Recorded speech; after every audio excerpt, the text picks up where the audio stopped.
We've all been there.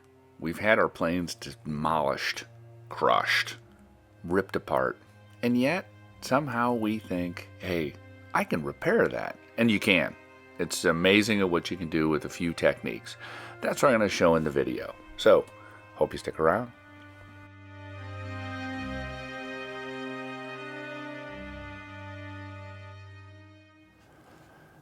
Obviously, critical part of repairing these planes is what adhesive are you going to use. You've seen, I've made 3 videos on just glues and comparing them and so on and so forth. For me, I like E6000 for EPO foam airplanes. EPO or EPO foam, if you're not familiar with the difference between EPO and EPS, let's say. EPS is like styrofoam. Your E-Flight UMX planes are EPS. This will melt it.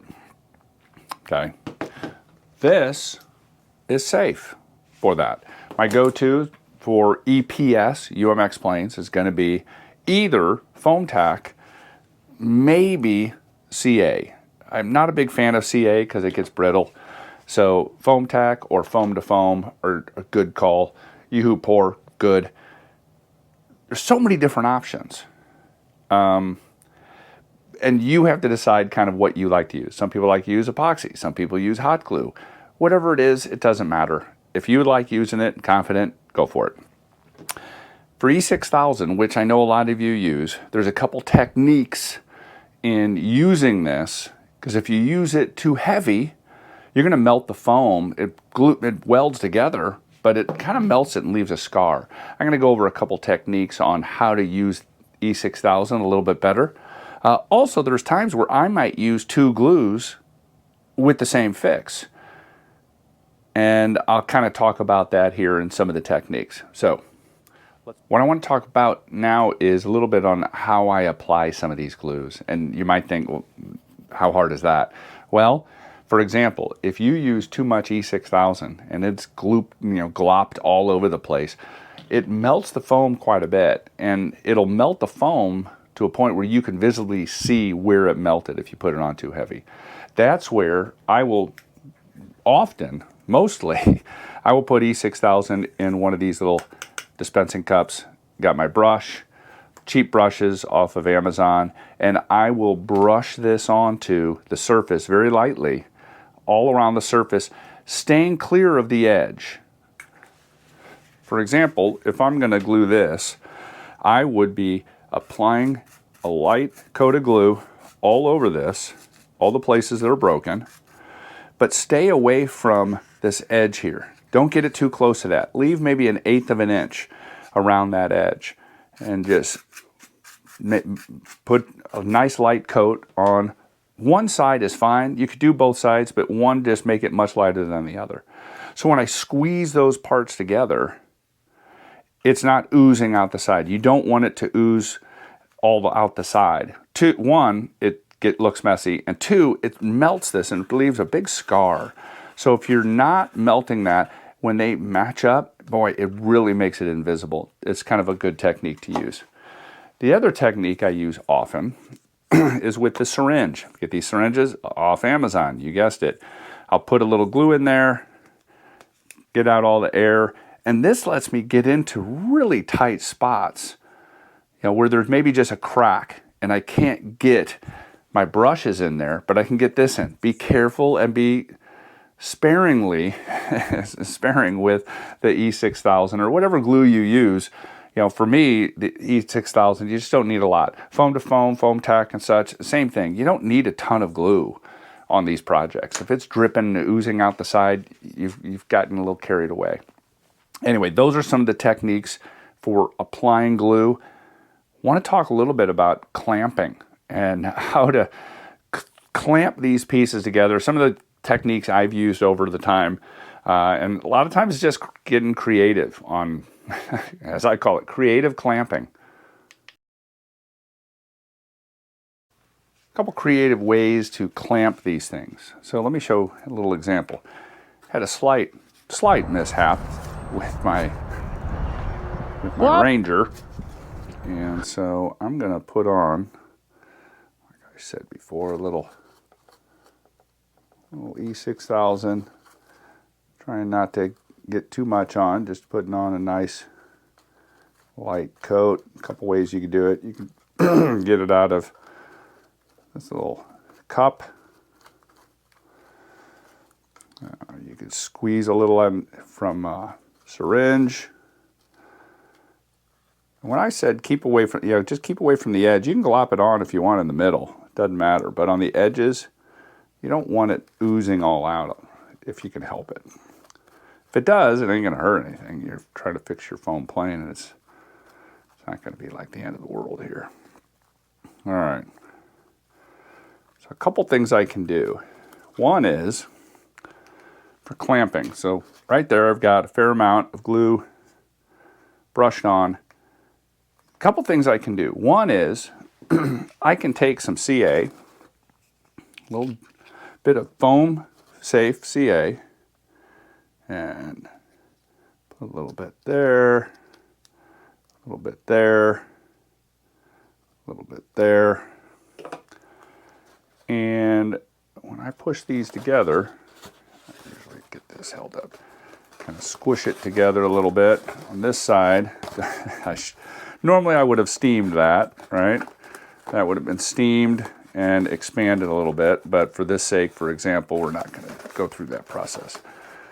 So if I hold that together with that CA, a little bit of CA in there, I could have hit the other side with accelerator, foam safe CA and accelerator. I want to resume here because the camera quit recording.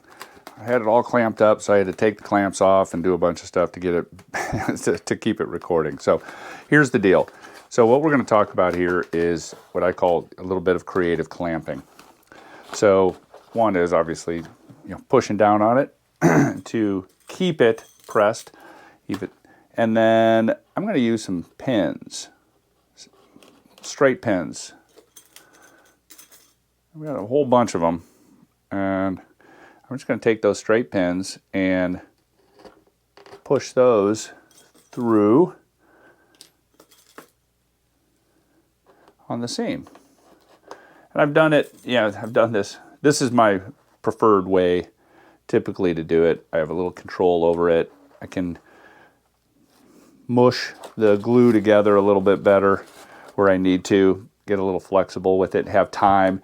When you use anything like a hot glue or a CA for clamping, which is a great technique, but you kind of got one shot. And once it's clamped, it's clamped. The other thing I like to do is, let's say on this area here, I'm going to put in, there's a lot of heavy foam, let's say right here, heavy foam, thick foam there and there. And then I can take a rubber band, this is a technique I use an awful lot, and put a rubber band there and there. Get those pushed down good. And I might have a couple. If the foam is thick and this gets, some structure in it and it's solid, that's another way to clamp that together. Another thing is, as this is drying, I often check it. E6000 takes a little time. So I'll come in and check it. Might just keep it on its nose, leaning up against a corner while it is finishing the curing process, and I'll just check it periodically. And let's try to get creative here. I noticed that there's a little strong point here, and strong point, no, it's not a strong point, but it could work. This technique is one I use an awful lot, and put these rubber bands like so. A little fiddly right here, but you'll see what I'm about to do. So I'm going to put that there and move this to there.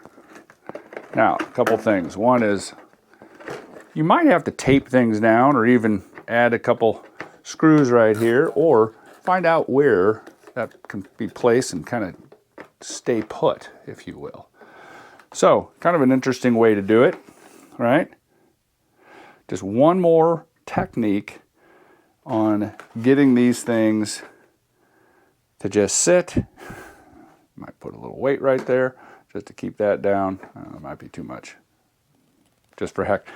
A lot of different techniques. You got to get creative on this. And I'll show a couple other pictures of other ways I got a little creative on my clamping, just to give you some examples of what you can do. I'm gonna hit this with E6000 from the back side here.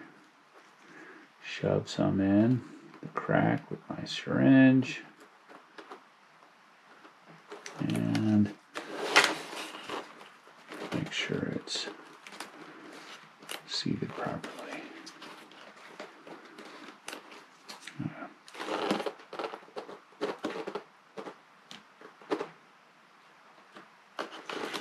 And I'm going to hit it with the old safety pin trick.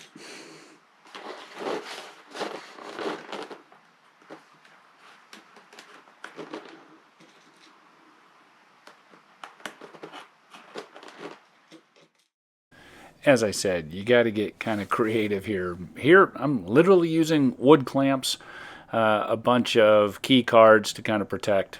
Here's a big pile of parts that it was like the fuselage was the trickiest part. As you can see here, doing my old dowel rod rubber band routine, and actually it worked pretty good. Fuselage was pretty bad shape, but a little creative clamping solved the problem, and now plane is back to semi-normal. Another example of just using, rubber bands and some foam to protect the precious foam I'm trying to reglue. Alright, kind of screwed up here. Got a lot of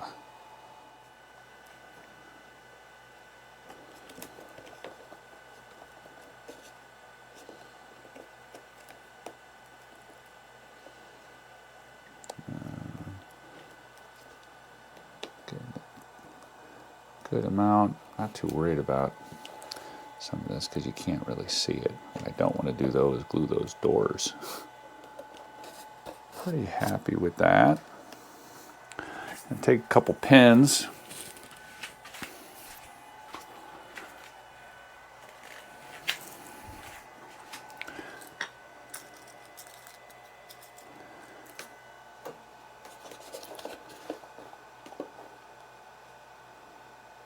Yes, it'll make a few holes, but more importantly, it'll keep this tight while the E6000 does its job. Keep that joint together. Okay, let that sit. Real quick, it wasn't quite wide enough here, so I just split it, shoved a piece of foam in, covered everything with glue, and now she fills that cavity much better and doesn't have a little gap there. Much better looking. It's amazing at what you can do when you got the right pieces and parts. Little patience. Let me summarize. As you can see, I'm going to show a bunch of planes and parts, and then they're fixed.